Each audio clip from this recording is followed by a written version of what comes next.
السلام علیکم۔ سب سے پہلے تو میں آپ کو کل کی خبر دے دوں کہ کل 20 جنوری کو شام 7 بجے پاکستان کے سمندروں میں موجود ایک شارک نے انٹرنیٹ کی وائرنگ کاٹ دینی اور پورے ملک میں نیٹ بند رہے گا۔ شارک ابھی سے اپنے دانت تیز کر رہی ہے، جو دانت پچھلی بار نیٹ کی لائن کاٹنے میں ٹوٹ گئے تھے وہ دوبارہ لگوا لیے ہیں، اور کل شارک کی جانب سے کارروائی عمل میں لائی جائے گی۔ اس لیے کل کی جتنی کمٹمنٹس آپ نے موبائل انٹرنیٹ کے ذریعے کی ہیں وہ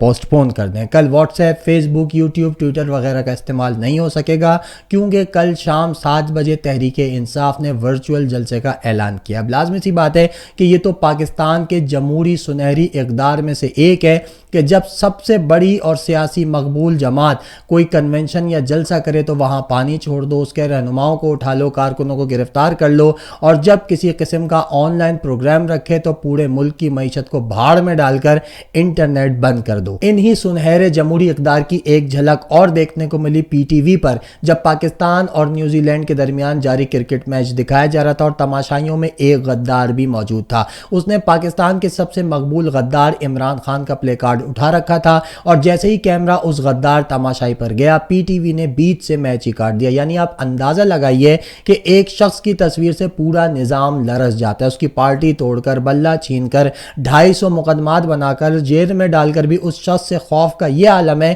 کہ جس دن اس کی جماعت نے ورچوئل جلسہ کرنا ہو، نیٹ بند، عمران خان کی تصویر کی ایک جھلک بھی نظر آ جائے تو سرکاری ٹی وی پر میچ بند۔ یہ خود بتاتے ہیں کہ عمران خان کی مقبولیت کتنی زیادہ ہے، یہ خود ثابت کرتے ہیں کہ وہ ان کے لائے گئے جنازے کے مقابلے میں کتنا زیادہ مقبول اور طاقتور ہے، عوام اس سے کتنی محبت کرتے ہیں۔ خیر، جنازہ آج بھی کسی جگہ شاید خطاب کرنے گیا تھا، اور جب تک میں ویلاگ ریکارڈ کر رہا ہوں ابھی اس کا خطاب نہیں آیا تھا، لیکن اس سے پہلے اس کی بیٹی نے خانیوال میں جلسے سے خطاب کیا۔ پہلے تو مختصراً جلسے کے مناظر دیکھ لیں۔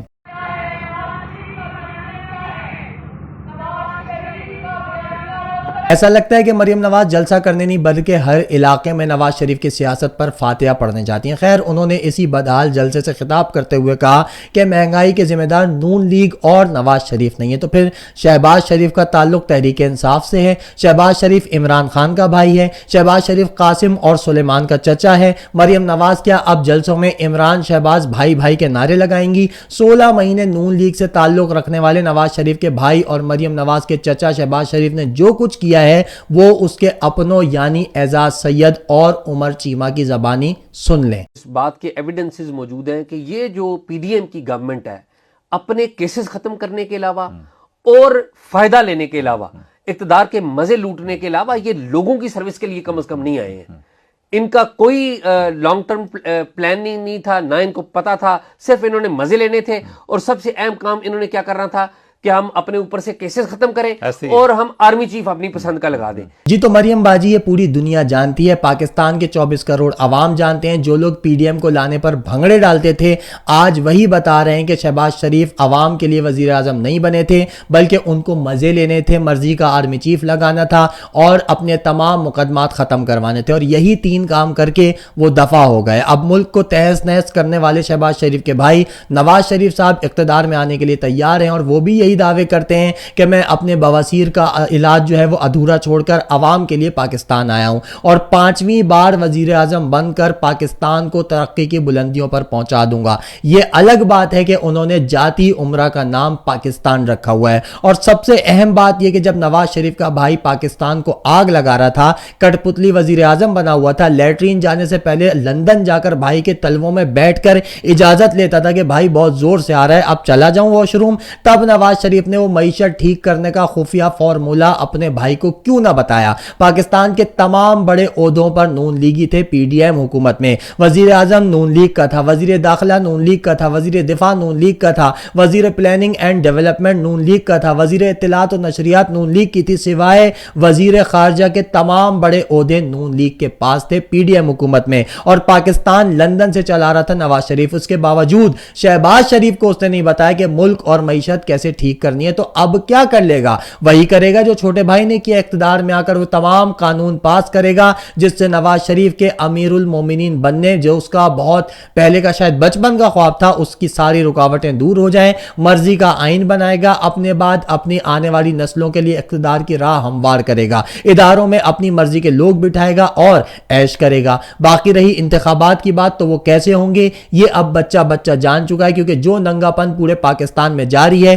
اس کے بعد کسی کو شک نہیں رہا کہ یہ الیکشن نہیں سلیکشن ہونے جا رہی ہے اور پاکستان کی تاریخ کی بدترین سلیکشن ہونے جا رہی ہے۔ میرا کوشچن یہ ہے کہ آپ کا جو انالیسس ہے وہ لارجلی پنڈی ڈریون ہے،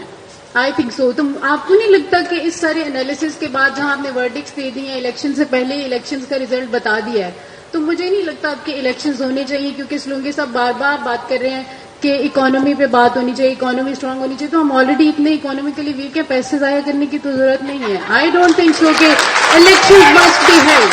جب ریزلٹ آلریڈی ڈکلیئرڈ، آپ نے بھی پنڈی والوں کی اور اپنی دلی خواہشات کا اظہار کر دیا، تو مجھے نہیں لگتا کہ ہمیں الیکشنز کو ایکسپیکٹ کرنا چاہیے۔ Thank you. آپ لوگ ڈیسائیڈ کر کے ہمیں بتا دیں، ہمیں کوئی اعتراض نہیں ہوگا۔ Thank you. On that happy note, we should conclude this session. بڑی مہربانی آپ کی. Thank you for listening to our nonsense. I hope things work out better. Thank you.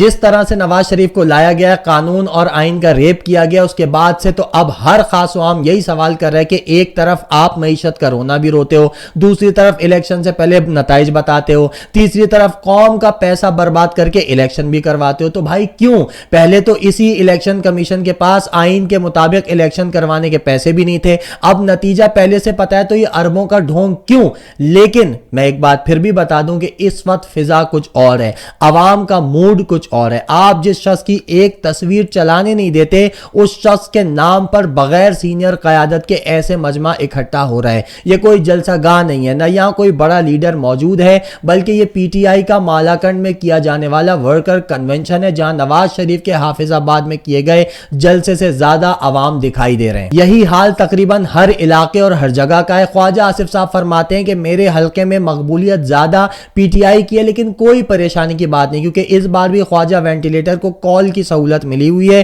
کہ بیٹا جہاں پر لگے کہ الیکشن ہار رہے ہو ایک کال کر دینا، ہم پھر سے جتوا دیں گے، اس لیے اسے کوئی ٹینشن نہیں، اور ٹینشن ہو بھی کیوں، یہاں تو الیکشن سے پہلے ہی لوگ اغوا کیے جا رہے ہیں۔ فیصل آباد سے سابق ایم پی اے اور تحریک انصاف کے ٹکٹ ہولڈر خیال کاسترو کو نامعلوم افراد نے عدالت کے باہر سے اغوا کر لیا اور گھسیٹ کر لے گئے، کوئی پوچھنے والا نہیں، کوئی روکنے والا نہیں، کوئی سوال کرنے والا نہیں، کوئی جواب طلب کرنے والا نہیں، لیکن اس کے باوجود جو حوصلہ تحریک انصاف کے لوگوں کا ہے وہ بھی دیکھنے والا ہے۔ انشاءاللہ تعالی اللہ کے فضل و کرم سے ہم بالکل عمران خان کے ساتھ کھڑے ہیں اور ساتھ ہی رہیں گے اور انشاءاللہ تعالی اللہ کے فضل و کرم سے وہ جیتے گا بھی۔ تحریک عدم اعتماد کے وقت سے کافی لوگ کہہ رہے تھے کہ چودھری پرویز الہی ان کا بندہ ہے، یہ عمران خان کو دھوکہ دے گا، یہ ساتھ چھوڑ جائے گا، لیکن جس طرح سے چودھری پرویز الہی نے وفاداری نبھائی ہے اور اب تک نبھا رہا ہے، یقین کریں میں بھی حیران ہوں، اور بڑے بڑے تجزیہ کار بھی۔ تو سوچیں جب وہ انسان جس کے بارے میں بڑے بڑے لوگ تک کہتے رہے کہ یہ دھوکہ دے گا کیونکہ یہ ان کا بندہ رہا ہے، ان کے لیے استعمال ہوتا رہا ہے، ان کا پیغام رساں رہا ہے، وہ اتنا مضبوط ہے، تو تحریک انصاف کا عام ورکر اور رہنما کتنے موٹیویٹڈ ہوں گے۔ مقابلہ بہت سخت ہے، ایک طرف عوام اور دوسری طرف تجربہ ساز ہیں، ایک طرف سلیکشن اور دوسری طرف الیکشن ہے، ایک طرف مقبولیت اور دوسری طرف قبولیت ہے۔ 8 فروری کو فیصلہ ہوگا کہ یہ ملک کس کا ہے، اقلیت کا یا اکثریت کا۔ آخر میں عمران خان تو اس کا کانفیڈنس وقت کے ساتھ ساتھ مزید بڑھتا جا رہا ہے۔ جیل میں گفتگو کرتے ہوئے عمران خان کا کہنا تھا کہ نوجوانوں اور بچوں کے لیے قرآن پاک کی آیات کے نوٹس بنا رہا ہوں، جس نے مجھے جیل میں ڈالا اس کا شکریہ ادا کرنا چاہتا ہوں۔